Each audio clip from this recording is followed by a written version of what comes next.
Welcome to our show settle around the world. आपके host Wali Sidhu के साथ आज हम हाजिर हैं इस प्रोग्राम में। आज हम बात करेंगे इमिग्रेशन इतनी तेज़, इतनी स्पीडी यूके की हिस्ट्री में हमने कभी नहीं देखी। उसके लिए हम प्रोग्राम पे डिस्कशन करेंगे। यूके इनोवेटर फाउंडर प्रोग्राम पे हमारे साथ गेस्ट मौजूद हैं। Mian Waqas sahib, legal immigration solicitors के सीनियर पार्टनर हैं। Waqas sahib, welcome to our show. Thank you sir for having me in your show. Waqas sahib, हम आज बात करेंगे अपने व्यूअर्स के लिए। यूके ने जो एक इमिग्रेशन प्रोसेस को इतना तेज़ कर दिया है कि आप 3 साल के अंदर आप एज आ ILR की तरफ जा सकते हैं। तो उसके बारे में आज हम यूके इनोवेटर फाउंडर प्रोग्राम पे बात करेंगे। उस पर हम आपकी राय भी लेंगे और आपसे गाइडेंस भी लेंगे।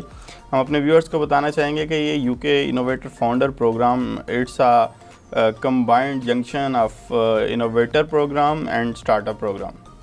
स्टार्टअप प्रोग्राम और इनोवेटर प्रोग्राम दोनों में से जो चीज़ें यूके ने पिछली 3 इयर्स की हिस्ट्री में जिनके ऊपर चेक लगाया हुआ था, जिनको देखा और उसमें से मॉडिफिकेशंस की और दोनों को क्लब कर दिया, उसकी शक्ल में 13 अप्रैल 2023 से इस प्रोग्राम को यूके इनोवेटर फाउंडर का नाम दिया गया है। और इनोवेटर फाउंडर नाम से ही कुछ चीज़ें इसमें क्लियर आउट हो जाती हैं। क्योंकि सब इनोवेटर फाउंडर, इनोवेटर तो पहले ही थे, तो इसको फाउंडर का नाम एक ऐड करके स्टार्टअप को ख़त्म किया गया। इसकी क्या वजूहत आपको नज़र आती हैं? Thank you, Zohair, for the introduction and a brief history of the UK. This particular category.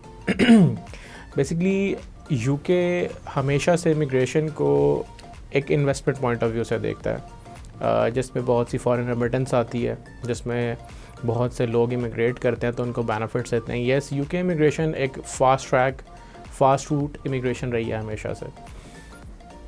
Tier 1 entrepreneur से स्टार्ट होके जिसमें मल्टी पर्पस इन्वेस्टमेंट हुआ करती थी, किसी भी बिज़नेस में कर सकते थे। और चलते हुए आगे फिर स्टार्टअप पे जाके इन्होंने स्विच किया जिसमें ज़्यादा इन्वेस्टमेंट रिक्वायर्ड नहीं थी। In fact as per the policy without investment आप कर सकते थे, just having an idea of the business, अगर वो अच्छा एक प्रोग्रेसिव आइडिया है।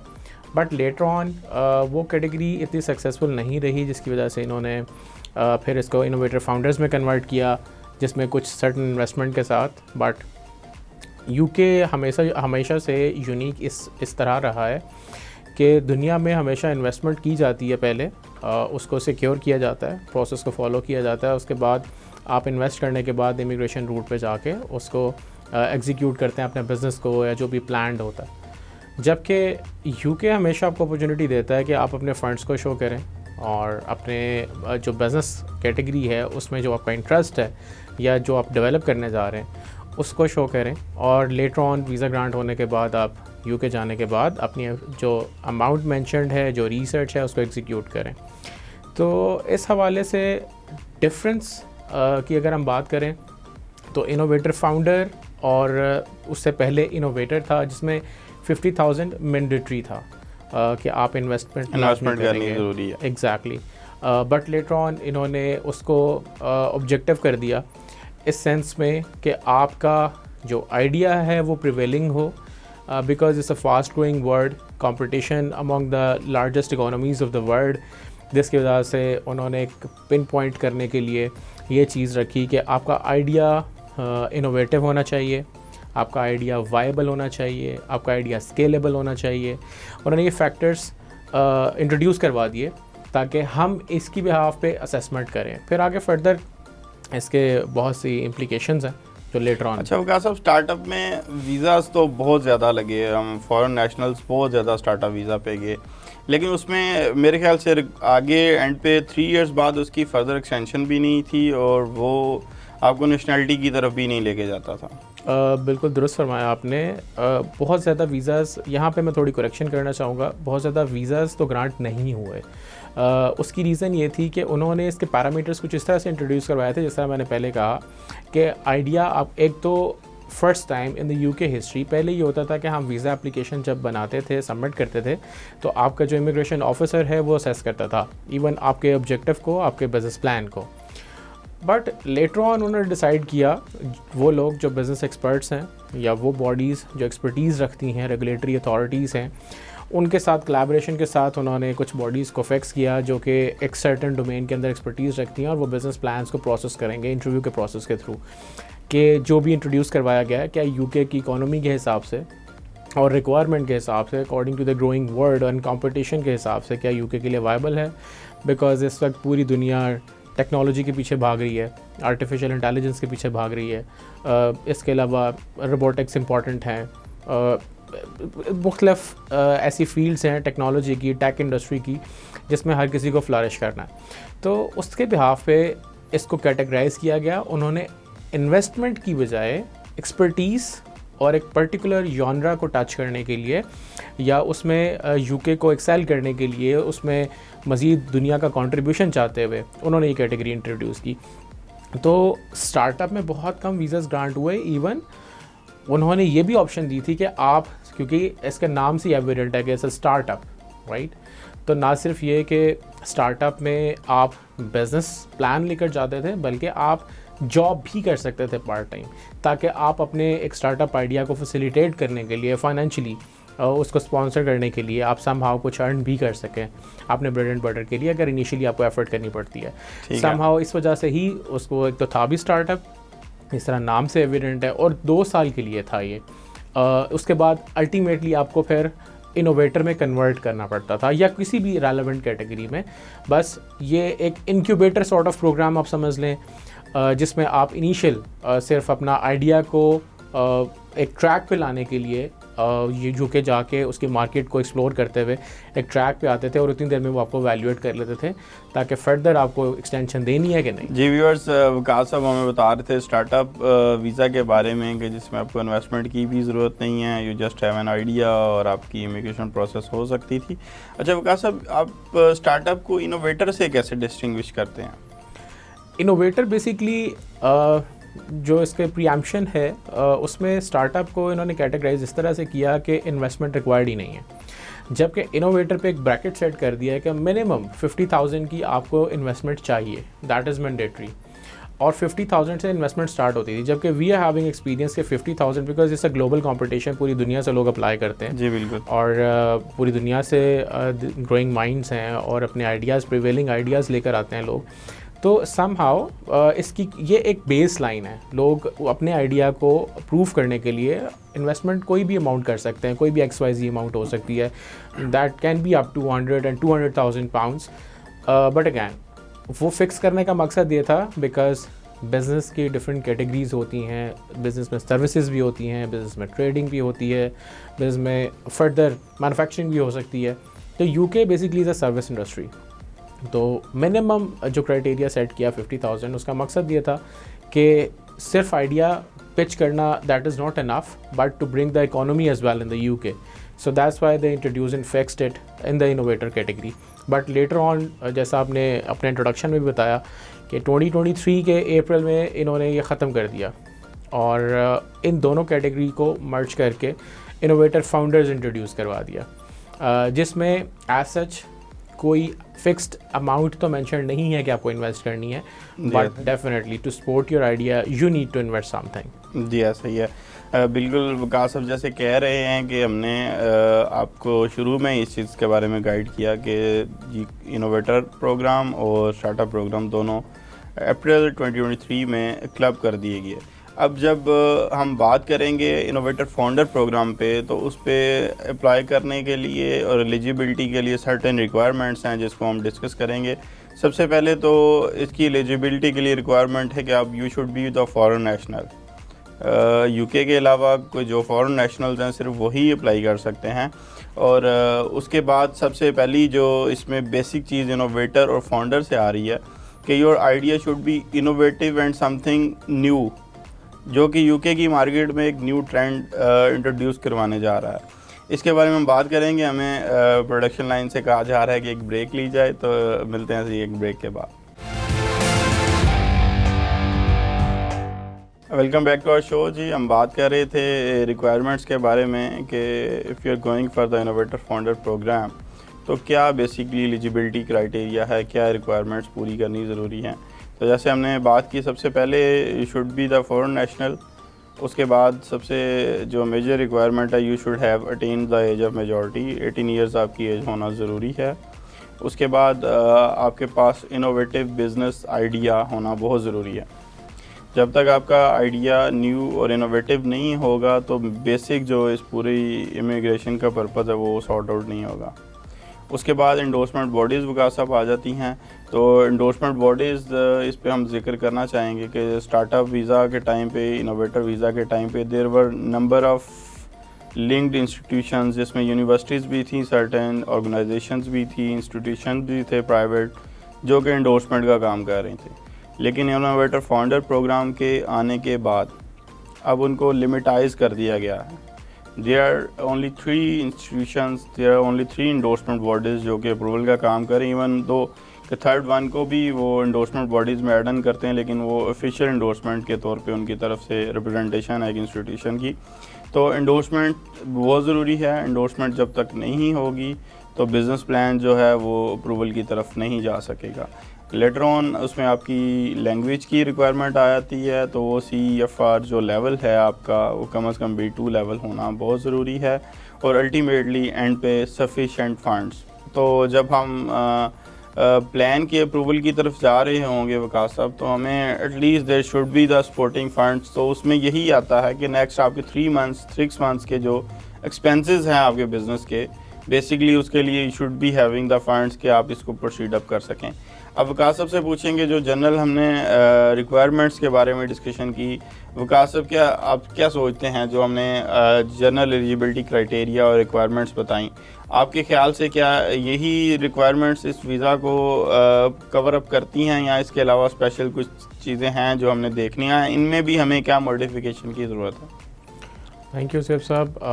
आपने जो इंफॉर्मेशन दी और regarding the requirements of the innovator visa, innovator founders visa, वो बिल्कुल ठीक बताया। इनफैक्ट मैं कुछ ऐड करूँगा चीज़ें इसमें। जी बिल्कुल। इंग्लिश का लेवल होना, आपकी एक्सपर्टीज़ होना, आपका बिज़नेस ओरिएंटेड या एक एम्प्लॉयड पर्सन होना, ये चीज़ें मैटर नहीं करती हैं, बल्कि ज़्यादा चीज़ें ये मैटर करती हैं कि आप बिज़नेस प्लान क्या सबमिट करवा रहे हैं या क्या आइडिया आप लेकर जा रहे हैं। उस आइडिया के लिए जो 4 चीज़ें बेसिक हैं, की पॉइंट्स हैं जो इंट्रोड्यूस करवाए गए, जिस तरह आपने अपनी बात में पहले भी इजाफा करते हुए बताया कि पहले मल्टीपल इंडोर्समेंट बॉडीज़ थी जिसमें यूनिवर्सिटीज़ भी थी और डिफरेंट इंस्टीट्यूशंस थे। जी बिल्कुल, नंबर ऑफ़ इंस्टीट्यूशंस थे। बिल्कुल। तो उसका डेफिनेटली सब ये बड़ा स्ट्रेंज भी है कि अचानक उन्होंने सबको रिड्यूस करके 3 या 4 बॉडीज़ पे इसको लिमिटाइज़ कर दिया। उसके पीछे भी हम आपसे पूछेंगे क्या महरक़ात हो सकते हैं या इसके क्या रिजल्ट्स हैं, तो आप अपनी बात को कंटिन्यू कर सकते हैं। Sir thank you. तो इन्वेस्टमेंट के पॉइंट ऑफ व्यू से हम फ़िलहाल बिज़नेस प्लान को अगर डिस्कस करें तो बिज़नेस प्लान में 4 जो की फैक्टर्स थे इंपॉर्टेंट, उनको सबसे पहले ये कि हमारा स्केलेबल एक बिज़नेस प्लान होना चाहिए था कि यूके की मार्केट में वो आइडिया प्रिवेल करेगा कि नहीं। सबसे इम्पॉर्टेंट बात यह है वो इनोवेटिव हो, पहले की तरह जिस तरह हमारे पाकिस्तान में या मोस्टली दुनिया में हमेशा जो इन्वेस्टर होता है उसकी कोशिश होती है कि सिक्योर जगह पे इन्वेस्ट किया जाए, और लोग जो सिक्योर पॉइंट्स हैं वो समझते हैं एनर्जी सेक्टर को, रियल एस्टेट में, प्रॉपर्टी में या इससे रेलेवेंट बिजनेसेस में। ऑलरेडी एक बिज़नेस है, इंगेज्ड बिज़नेस है, तो उसके अंदर शेयर्स परचेज़ करने के लिए या कोई भी एक हमारे जो मिडल ईस्ट और यहाँ से लोग बिलोंग करते हैं मोस्टली, ये ग्रॉसरी स्टोर्स और इस तरह की चीज़ों में इन्वेस्ट करने में ज़्यादा इन चीज़ों को ज़्यादा एडमायर करते हैं। तो इस आइडिया को थोड़ा चेंज करने के लिए उन्होंने ये इंट्रोड्यूस करवाया कि आप बेसिकली उसमें कुछ इनोवेशन लाएं। ऐसी इनोवेशन, बिज़नेस तो दुनिया में एग्जिस्ट करते हैं, बट ये है कि इनोवेशन के साथ उसको चेंज करके मामले को या बिज़नेस को इस तरह से एक्सपैंड किया जाए जो करंट मौजूदा जो हालात हैं इस वक्त दुनिया में और लोगों की जो डिमांड है और रिक्वायरमेंट्स में पूरा उतरा जा सके। जिस तरह फॉर एग्ज़ाम्पल एक मिसाल है कि हमेशा से दुनिया में कोई ना कोई ट्रांसपोर्ट सर्विसेज थी, बट इसको इनोवेट किया गया और पूरी दुनिया में मुख्तलिफ सर्विसेज इंट्रोड्यूस करवाई गई, जिसमें ऊबर है, करीम है, जिस तरह पाकिस्तान में मल्टीपल सर्विसेज हैं। इसी तरह से अगर डिलीवरी सर्विसेज भी, तो ड्रोन सर्विसेज, रोबोटिक सर्विसेज और इस तरह से बहुत सी चीज़ें। तो बेसिकली ये सब 1 स्टेप अहेड। तो ये एक रिक्वायरमेंट है जो वो चाह रहे थे कि हम इसमें लेकर आएँ ताकि यूके में इनोवेशन हो, बिकॉज़ इनोवेशन में समहाउ यूके को ज़रूरत है, बिकॉज़ दुनिया अगले 10 साल 15 साल और अप टू 50 ईयर्स तक भी प्लान करती है कि हम अपने मुल्क को कहाँ देखना चाहते हैं। तो अगर बाहर से वो पैसा लेकर आ रहे हैं बिज़नेस की फॉर्म में, या अगर वो माइंड्स लेकर आ रहे हैं, माइंड इंपोर्ट हो रहा है, तो वो देख रहे हैं कि हमें किस कैटेगरी में करना है। तो दैट्स अ प्रॉपर प्लानिंग। तो डेफिनेटली गलतियों से सीखता है। इस तरह यूके ने अपनी पॉलिसी बनाई, तो ऑब्वियसली पहले इंडोर्समेंट बॉडीज़ इंट्रोड्यूस करवाई, और इंट्रोड्यूस करवा के उसमें देखा कि उस पर उस तरह से वर्किंग जिस तरह एक्सपेक्ट कर रहे थे वो नहीं हो पाई, तो उन्होंने फिर उसको शॉर्ट लिस्ट किया। Because there was financial hierarchy was also involve, कि जिसमें ये इंस्टीट्यूशंस चार्ज करते थे। There was a bracket before, but उसको फॉलो नहीं किया गया। तो चीज़ों को शॉर्ट लिस्ट करके फिर एक पर्टिकुलर, अभी लेटेस्ट जो अपडेट्स हैं उसमें पर्टिकुलर चंद एक 3-4 इंडोर्समेंट बॉडीज़ को इंट्रोड्यूस करवाया, और उनकी अमाउंट्स फिक्स कर दी गई ताकि एप्लीकेंट्स जो हैं उनको ब्लैकमेल ना किया जा सके, उनको फैसिलिटेट करने के लिए ये सारी चीज़ें इंट्रोड्यूस करवाई गई।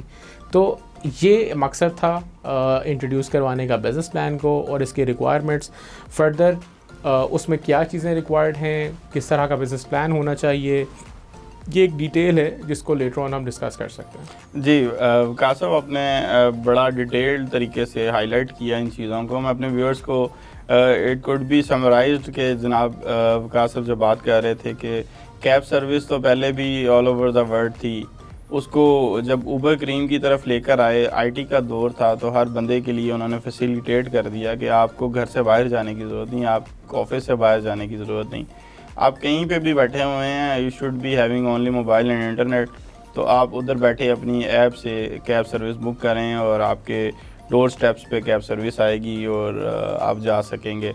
अब उसी को देखते हुए बिज़नेस वही था, इंटरनेट सर्विसेज आ गई, तो इन ड्राइव एक नया कॉन्सेप्ट आ गया।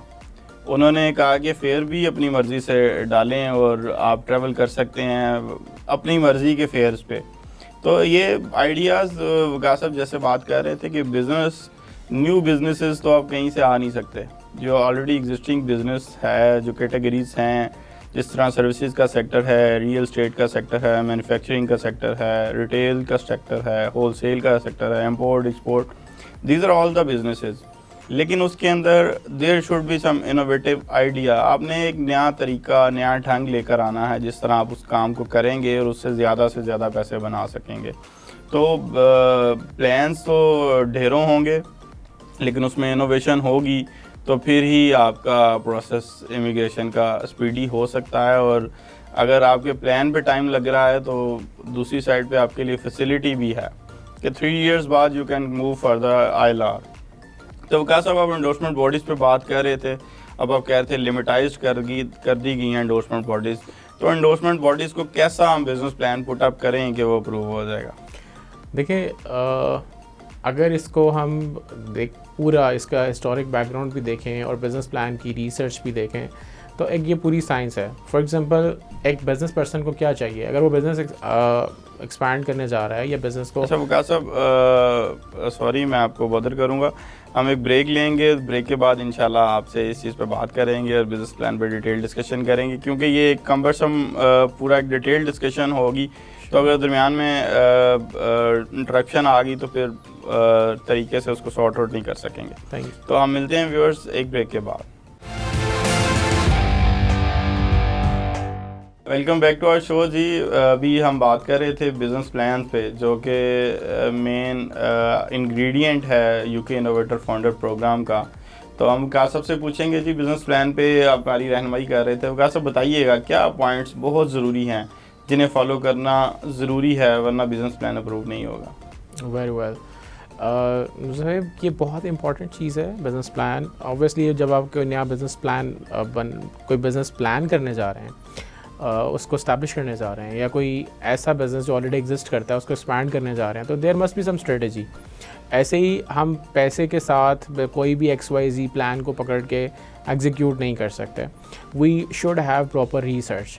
लाइक हमारा बिज़नेस अगर यूके में पहले से एग्जिस्ट करता है तो हमारी वहाँ पे क्या ज़रूरत है, और वहाँ पे जो पर्टिकुलर बिज़नेस हम करने जा रहे हैं उसका मार्केट शेयर क्या है, और इकॉनमी पे जो यूके की इकॉनमी है या फर्दर उस पर्टिकुलर प्रोफेशन के हवाले से इसका क्या कंट्रीब्यूशन है, और मार्केट का शेयर क्या है, जिस जगह पे मैं इस्टेब्लिश करने जा रहा हूँ उस जगह पे उस बिज़नेस की कितनी डिमांड है, कितना फुटफॉल हो सकता है, लोकेशन क्या होगी, क्या मेरा बिज़नेस अट्रैक्ट करेगा जो पर्टिकुलर लोकेशन मैं चूज़ कर रहा हूँ, और क्या ये बिज़नेस आगे चल के, सबसे इम्पॉर्टेंट बात कि क्या ये ग्रो कर सकेगा, और अगर ग्रो करेगा तो क्या बिज़नेस की ग्रोथ के साथ ये टैक्सेशन भी, क्योंकि अल्टीमेटली गवर्नमेंट को इंटरेस्ट इस चीज़ में है कि उनको आपका जो बिज़नेस जनरेट होगा वहाँ से टैक्स भी मिले, तो अल्टीमेटली क्या टैक्स जनरेट कर सकेगा। और अगर कोई बिज़नेस पहले ये सारे चीज़ें पूरी करता है और फर्दर टैक्सेशन भी हो रही है और बिज़नेस की ग्रोथ भी हो रही है एट द फाइनल पॉइंट, तो डेफिनेटली इन सारी चीज़ों को कंसिडर करते हुए अगर हम एंडोर्समेंट बॉडी को हर एस्पेक्ट एक्सप्लेन करते हैं जिसमें वायबिलिटी भी है, स्केलेबिलिटी यानी वो बिज़नेस वहाँ पे कितना स्केल करेगा, इनोवेशन उसमें अगर है, तो ये सारी चीज़ें अगर उसमें फॉल करती हैं विद इन्वेस्टमेंट, अगर हम उनको सेटिस्फाई करते हैं, बल्कि इन्वेस्टमेंट बॉडी इस पर इंटरव्यू भी कंडक्ट करती है ऑब्वियसली, आपको डिफरेंट एस्पेक्ट से क्वेश्चन किए जाते हैं आपके बिज़नेस प्लान के हवाले से, उसके इकोनॉमिक्स के हवाले से, उसकी ग्रोथ के प्रोजेक्शन के हवाले से, तो अगर आप उनको हर एस्पेक्ट से सेटिस्फाई करते हैं तो definitely you will get the approval. And it is very evident कि अगर आप इन सारे एस्पेक्ट्स को कवर करें, जो कि कोई भी बिज़नेस है उसको स्टार्ट करने के लिए आपको ये पता होनी ज़रूरी है, अदरवाइज़ इसी वजह से मोस्टली बिजनेसेस फेल होते हैं कि आपकी रिसर्च कंप्लीट नहीं होती है। तो अगर आप सारे एस्पेक्ट को पूरा करेंगे, इंटरव्यू में उनको सेटिस्फाई करेंगे, तो definitely you will get the approval. तो इसमें आपके रिजेक्शन के चांसेस नहीं होंगे, बट एटलीस्ट हमें पॉलिसी के हिसाब से वो सारी चीज़ें पूरी करनी है। सो this is all about the business plan. हम उसको केटर इस तरह से करें जिस तरह से उसकी डिमांड है, जिस तरह से उन्होंने एक्सप्लेन किया है, ना कि सिंपल मोस्टली कोई XYZ बिजनेसेस होते हैं और वो कॉपी पेस्ट एक मटेरियल होता है और उसको चला के किसी भी XYZ बिज़नेस को अपने बिज़नेस में इंजेक्ट करके तो आगे प्रोसेस कर दिया जाता है। तो this is not gonna work now. शायद पहले हो जाता होगा, but this is not gonna work now. तो we have to properly mention the details of your particular business and the research work, और उसके बाद फिर इन्वेस्टमेंट है तो वो कितनी है, उस पर कितनी ग्रोथ हो सकती है, क्या पॉसिबिलिटी है। अगर आप इवन एक और इम्पॉर्टेंट चीज़ ये भी है कि अगर आप 50,000 pound, if you are thinking that 50,000 pound is gonna work, तो that's perfectly all right. But अगर उस पर आपका बिजनेस की प्रोजेक्शन या ग्रोथ आपको समझ नहीं आ रही है, तो डेफिनेटली आप फंड्स को इंक्रीज़ करेंगे। ये नहीं है कि मैं मिनिमम फंड्स अगर इतने हैं और उन्होंने बताए हैं तो मैं इतने ही करके जाऊँगा। अपने बिज़नेस के जो उसका जो फील्ड है, उसकी जो डोमेन है, उसके हिसाब से अगर आप समझते हैं कि ज़्यादा फंड्स आपको करने की ज़रूरत है इन्वेस्ट, तो आपको करने चाहिए, otherwise you won't get the approval. So this is also very important factor. So considering all this, सिर्फ और सिर्फ आपका बिज़नेस प्लान नहीं बल्कि आपकी रिप्रेजेंटेशन, बीइंग एन एंटरप्रेन्योर, क्या आप खुद उसको प्रोजेक्ट कर सकते हैं, क्या आप उसको एग्जीक्यूट कर सकते हैं, आपकी बॉडी लैंग्वेज क्या कहती है, इन सारी चीज़ों को लेके। So this is very important. जी विकास साहब, बिल्कुल आपने जो चीज़ें हाईलाइट की हैं, हम अपने व्यूअर्स को बताना चाहेंगे कि most of the business plans जो फेल होते हैं उसकी सबसे बड़ी वजह ही ये है कि बिज़नेसमैन जो उसको डिफेंड नहीं कर पाता, और उसकी अल्टीमेटली जो वजूहत विकास साहब ने बताई हैं कि कॉपी पेस्ट बिज़नेस प्लान्स के प्लान वो रियल स्टेट का होता है, और उसके अंदर आपने IT एक्सपर्ट या सॉफ्टवेयर हाउस की थिंग्स जो है इंट्रोड्यूस करवाई होती हैं, तो वो ultimately there are the some technical terms, there are the some technical things जो कि हमें बिज़नेस प्लान बनाते हुए अपने जो कस्टमर है या आपका जो बिज़नेस इन्वेस्टर है, जो आपका ऐसा बंदा जो बाहर इन्वेस्टमेंट करना चाह रहा है, उसकी बेसिक फील्ड ऑफ एक्सपर्टीज़ जो हैं उनको मद्देनज़र रखना ज़रूरी है, और फिर उस बिज़नेस प्लान की ईच एंड एवरी थिंग जो है उसके साथ शेयर करना ज़रूरी है, ताकि वो बिज़नेस मैन जो है अपने प्लान को आगे डिफेंड कर पाए। तो UK इनोवेटर फाउंडर प्रोग्राम में ये बहुत बड़ी हर्डल थी जो विकास साहब हमारे साथ डिस्कस कर रहे थे, और इसी की वजह से डिफरेंट बिजनेस इन्वेस्टर्स को इस इमिग्रेशन प्रोसेस में डिले का सामना करना पड़ रहा है, या इमिग्रेशन प्रोसेस जो है उसकी फ्रूटफुल होने के रिज़ल्ट्स कम हैं। तो इसी तरह ही हम अभी बात करेंगे कि जो एंडोर्समेंट बॉडीज़ हैं विकास साहब, उनका वीज़ा ग्रांट करने में भी क्या कोई रोल है इसके बारे में, क्योंकि हमें डिफरेंट फोरम से क्वेश्चंस व्यूअर्स की तरफ से भी आते हैं, तो हम कोशिश करते हैं उन्हें भी अपने प्रोग्राम में एड्रेस करें और अपने व्यूअर्स को जो इन्फॉर्मेशन अप टू डेट और ऑथेंटिक इन्फॉर्मेशन है वो फ्राहम करें। तो उस सिलसिले में विकास साहब पूछना चाहूँगा मैं आपसे कि ये एंडोर्समेंट बॉडीज़ क्या वीज़ा ग्रांट करवाने में कोई हेल्प कर सकती हैं? जी सर, मैं आपके व्यूअर्स को बताता चलूँ, जो आपने बात की कि एंडोर्समेंट बॉडीज़ का क्या रोल है या क्या इम्पैक्ट क्रिएट करती हैं वो उसके अप्रूवल में। सबसे पहली बात तो ये है कि हमें इंडोर्समेंट बॉडी को सेटिस्फाई करना है। इंडोर्समेंट बॉडी एक अथॉरिटी है जो कि सबलेट की है होम ऑफिस ने ख़ुद, क्योंकि उनकी एक एक्सपर्ट डोमेन है। वो बिज़नेस को अच्छे से एसेस कर सकते हैं, उसके डिफरेंट पैरामीटर्स को ग्रोथ के हवाले से वो एवेल्यूएट कर सकते हैं। तो इस वजह से ये डेलीगेट की गई है एक अथॉरिटी कि आप इसको एवेल्यूएट करके हमें रिकमेंडेशंस दें। This is not a final authority जिसने वीज़ा ग्रांट करना है। सो दिस इज़ द बॉडी जो कि एवेल्यूएट करेगी अपने, जो मैंने पहले पॉइंट्स हम डिस्कस कर चुके हैं अपने पहले बातचीत के अंदर, कि ये पॉइंट्स होना ज़रूरी है। जैसे हमने स्केलेबिलिटी और वायबिलिटी और इनोवेशन के बारे में डिस्कस किया कि ये पैरामीटर्स होना ज़रूरी हैं। अगर पैरामीटर्स पूरे नहीं होंगे तो endorsement body can do nothing for you. If everything is fine between the lines, आपने बहुत अच्छे से अपना प्रेजेंट भी किया है business plan like documented form में, but you are unable to defend it, फिर भी इंडोर्समेंट बॉडी कुछ नहीं कर सकती। तो endorsement body as the body will only recommend कि इसका ये स्टेटस है, इसका बिजनेस प्लान का ये स्टेटस है, बंदे का ये स्टेटस है, and they'll forward the recommendation if approved and if they are satisfied. तो अल्टीमेट जो डिसीजन है वीज़ा का, उनके इंडोर्समेंट लेटर जो, यानी इंडोर्समेंट लेटर को हम रिकमेंडेशन लेटर भी कह सकते हैं, तो वो रिकमेंडेशन लेटर बेसिकली एक सिर्फ अप्रोच करने का तरीका है कि हम होम ऑफिस के पास जाएं और जाके उनको वो उस लेटर के थ्रू अप्लाई करें कि जनाब business plan is approved, now we are eligible to apply for the visa of that particular category. तो एंडोर्समेंट बॉडी लेटर ऑन, चूँकि यूके ने कुछ होम ऑफिस ने कुछ उसको ऐसी चीज़ें डेलीगेट भी की हैं जो फर्दर यूके में उस बिज़नेस को एग्जीक्यूट करने के लिए भी हेल्पफुल हैं। तो लिहाजा इंडोर्समेंट बॉडी आपके बिज़नेस को ना सिर्फ पहले अप्रूव करती है अगर वो सेटिस्फाइड होती है तो, और बाद में फिर उस बिज़नेस को एग्जीक्यूट करना, उसको सक्सेसफुल बनाना या उसकी टाइम एंड अगैन ईयरली उसकी असेसमेंट करना और रिपोर्ट करना, that is also the part of the duty, जो कि पहले इस तरह से चीज़ें डिफाइंड नहीं थी जब स्टार्टअप की कैटेगरी आई थी समहाउ, बट या उस तरह से एग्जीक्यूट नहीं हो सकी। So this is the difference basically कि endorsement body actually is not the one who has to endorse या who has to award the visa, but only to assess, valuate and recommend to the home office, और further उसको business को valuate करके आगे पहुंचाना जहां तक जिस चीज़ के लिए वो बिज़नेस बना गया था, इस्टेब्लिश हुआ था। जी ठीक हो गया, बहुत शुक्रिया विकास साहब। व्यूअर्स को हम इस चीज़ के बारे में गाइड करना चाहेंगे कि जिस तरह हमें बहुत ज़्यादा लोगों ने इसके बारे में क्वेश्चंस किए कि आपको क्या हमारे लिए ज़रूरी है कि हम एंडोर्समेंट बॉडी से अप्रूवल ले लें तो वीज़ा मिल जाएगा।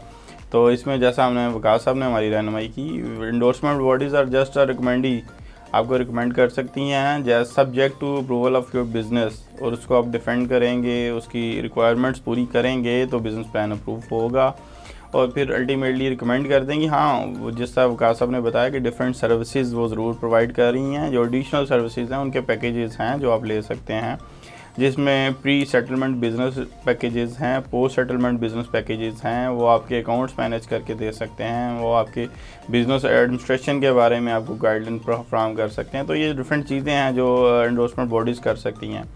एंडोर्समेंट बॉडीज़ अगर आप कहें कि वो आपको वीज़ा लेके देंगी तो it's just castle in the air, आपको उसके लिए होम ऑफिस से ही रजू करना पड़ता है और VFS के थ्रू आपको प्रॉपर अप्लाई करना पड़ेगा, और साथ जो लेटर आपको लेटर ऑफ रिकमेंडेशंस मिलेगा आपको एंडोर्समेंट बॉडीज़ के उसके साथ। अब हम बात कर रहे थे जिस तरह विकास साहब के एंडोर्समेंट बॉडीज़ हमारे बिज़नेस प्लान को किस तरह देखती हैं, तो मैं सम अप करना चाहूँ तो उसमें कुछ चीज़ें आती हैं। सबसे पहले नंबर पे जो वो चीज़ देख रहे होते हैं कि is this thing the idea is new to UK, सबसे पहले नंबर पे वो देखते हैं कि ये क्या आइडिया डिफरेंट है, टोटली न्यू है UK के लिहाज से। दूसरे नंबर पे वो देख रहे होते हैं रिसर्च मार्केट, कि आया ये जो बिज़नेस प्लान या बिज़नेस आइडिया इम्प्लीमेंट होने जा रहा है, ये UK की जिस मार्केट के हवाले से चीज़ें इन्होंने एवेल्यूएट की हुई हैं, बाकी उधर इम्प्लीमेंट भी हो सकता है या नहीं हो सकता। उसके बाद उसकी आ जाती है ग्रोथ ओरिएंटेड है बिज़नेस या नहीं। उसमें इस चीज़ को श्योर करना ज़रूरी है कि बिज़नेस प्लान कम से कम 5-7 साल की एक प्रॉपर प्लानिंग लेके चल रहा हो और ग्रोथ ओरिएंटेड हो, और वो लॉन्ग टर्म बिज़नेस प्लान हो। सिर्फ एक for the time being business strategy नहीं होनी चाहिए, पूरा प्लान होना चाहिए लॉन्ग टर्म, और उसमें अल्टीमेटली वो ट्रैक्टेबल है या नहीं, पॉपुलैरिटी उसकी होगी या नहीं, UK के लोगों में जो बिज़नेस इंट्रोड्यूस किया जा रहा है उसकी फेम पॉपुलैरिटी बढ़ेगी या पॉपुलैरिटी बन सकेगी या नहीं। तो ये सम कंडीशंस थी जो कि एंडोर्समेंट बॉडीज़ देखती हैं, जो होम ऑफिस की तरफ से उन्हें रिकमेंडेशन है। उसके अलावा जो व्यूअर्स हमसे पूछते हैं कि क्या हम इनोवेटर फाउंडर प्रोग्राम पे जाके अपने प्लान को, अपनी इमिग्रेशन सेटअप को स्विच अप कर सकते हैं, तो जी हाँ बिल्कुल, यूके आपको ये ऑप्शन देता है कि आप किसी भी टाइम अपना इमिग्रेशन रूट, अपना इमिग्रेशन प्लान या कोई भी वीज़ा कैटेगरी को स्विच अप कर सकते हैं। तो डेफ़िनेटली आप इसको स्विच अप कर सकते हैं, नए बिज़नेस की तरफ जा सकते हैं, अपने वर्क परमिट की तरफ जा सकते हैं। और जो सबसे मज़े की इस प्लान में चीज़ है वो यही है कि जो आपको immigration 5 years after the work permit मिल रही है, वो आपको after 3 years you can move towards the ILR। तो उसके अलावा हम बात करेंगे कि यूके इनोवेटर फाउंडर प्रोग्राम की तरफ यूके स्विच अप क्यों हुआ।